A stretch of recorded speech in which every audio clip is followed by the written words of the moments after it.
Adam avait été créé par Dieu, choisi par Dieu et appelé par Dieu en relation avec son dessein concernant son fils. Mais lorsque Adam fut créé, il n'était pas parfait. Il était innocent, mais il n'était pas parfait. Nous connaissons la différence entre cela, être innocent et être parfait. Un petit enfant est innocent. Mais dirons-nous qu'il est parfait? Non, il n'est pas parfait. Il doit grandir. Et il ne grandira, ne deviendra parfait qu'en traversant toutes sortes de difficultés et de souffrances. Nous les appelons les douleurs de la croissance. Et c'est ainsi qu'un enfant innocent devient parfait en tant qu'homme adulte. Adam était innocent comme un petit enfant, il était très beau, sans aucun péché en lui. Mais il n'était pas parfait. Il devait atteindre la perfection spirituelle. Il devait être rendu semblable au Fils de Dieu. C'est la raison pour laquelle il avait été créé. Dieu permit qu'il soit éprouvé et quelque chose de merveilleuse serait arrivé si Adam avait traversé son épreuve triomphalement. De l'innocence de l'enfance, il serait devenu un homme spirituellement adulte, comme le Seigneur Jésus humainement. Et nous, les enfants d'Adam, aurions été des personnes bien différentes. Mais il succomba dans son épreuve et ne suivit pas le chemin auquel Dieu l'avait appelé. Que fit alors Dieu? Il mit Adam de côté. Il mit sur lui une malédiction et dit, en fait, cette sorte d'être ne pourra jamais me satisfaire. Il a refusé de suivre le chemin de mon fils.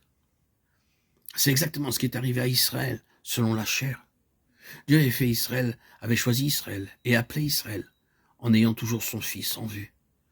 Et Israël refusa de suivre le chemin de Dieu. Israël fut éprouvé à l'égard de Jésus-Christ. Les 4 évangiles sont remplis de l'épreuve de l'attitude d'Israël à l'égard de Jésus-Christ. Ils se terminent tous par le non qu'Israël dit aux voix de Dieu. C'est ainsi que Dieu fit pour Israël ce qu'il avait fait pour Adam. Il le mit de côté.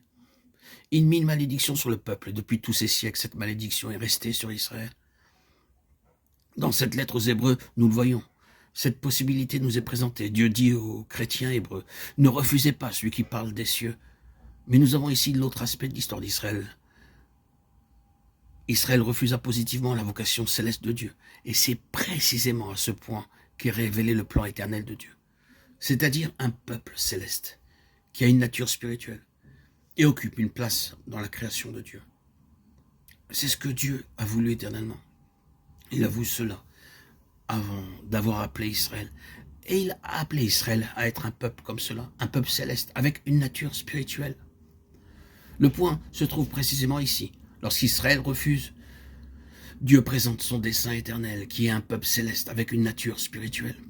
Tout le Nouveau Testament est l'ensemble de la vérité qui est liée à cette volonté éternelle de Dieu. Les 4 évangiles nous montrent Dieu rejetant ceux qui ont rejeté son Fils.